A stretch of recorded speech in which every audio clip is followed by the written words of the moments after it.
আৰু এয়া দেখিবলৈ পাইছে যোৱাকালি আমাৰ মাননীয় মুখ্যমন্ত্ৰী ডাঙৰীয়া মামাই উদ্বোধন কৰা এখন নতুন ব্ৰিজ ভূটনাথৰ পৰা মাছখোৱা সংযোগী প্ৰায় 1.5 কিলোমিটাৰ এখন দৈৰ্ঘ্যৰ দলং ইয়াত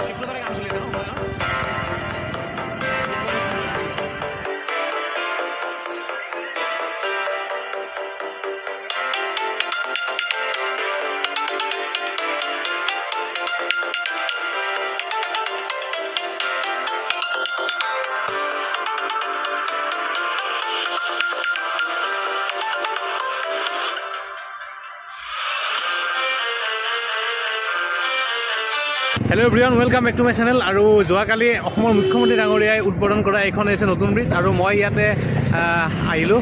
এয়া ৰাতিৰ দৃশ্য আপোনালোকে দেখিবলৈ পাইছে। তো বলক আজি ব্ৰিজখনৰ অকণমান দেখুৱাই দিওঁ। কিন্তু এটা কথা ক'বই লাগিব, মামাৰ নেতৃত্বত অতি ক্ষিপ্ৰতাৰে কাম চলি আছে কিন্তু অসমত উন্নয়নৰ, এইটো কথা ক'বই লাগিব নিশ্চয়।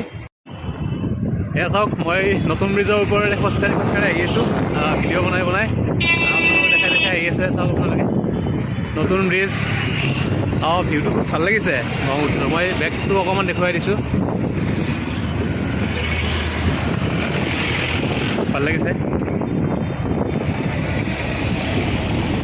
সঁচাকৈ। কিবা এটা এনেকুৱা উন্নয়ন হ'লে নিজৰে কিবা এটা ভাল লাগে, চাৰিওফালে উন্নয়ন সঁচাকৈ। আৰু এয়া নতুন ব্ৰিজখনৰ ৰাতিৰ দৃশ্য আৰু মই আছোঁ ব্ৰিজৰ ওপৰত, যেন এক চেল্ফি জোনত পৰিণত হৈছে নতুন ব্ৰিজখন। গাড়ী ৰখাই চেল্ফি মাৰি আছে সকলোৱে। এয়া চাই লওক আপোনালোকে চাৰিওফালে, এয়া দেখিবলৈ পাইছে।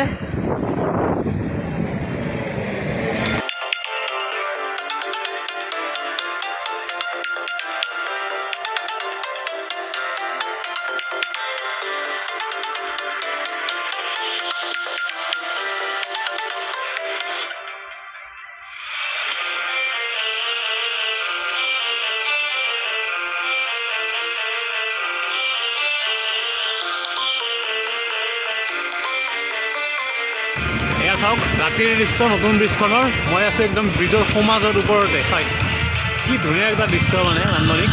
এয়া চাওক পিছফালে ব্ৰহ্মপুত্ৰ নদী আৰু ইয়াৰ ওপৰত ব্ৰিজ। চাওক কি সুন্দৰ পৰিৱেশ।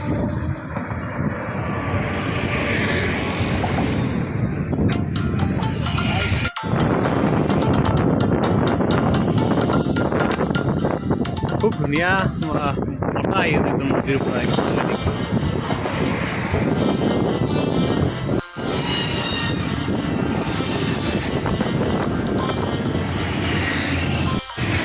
এয়া চাওক ব্ৰহ্মপুত্ৰৰ ৰাতিৰ ভিউটো, এয়া দেখিবলৈ পাইছে আপোনালোকে। এয়া চাওক নতুন ব্ৰিজৰ ওপৰৰ পৰা মই আছোঁ এতিয়া।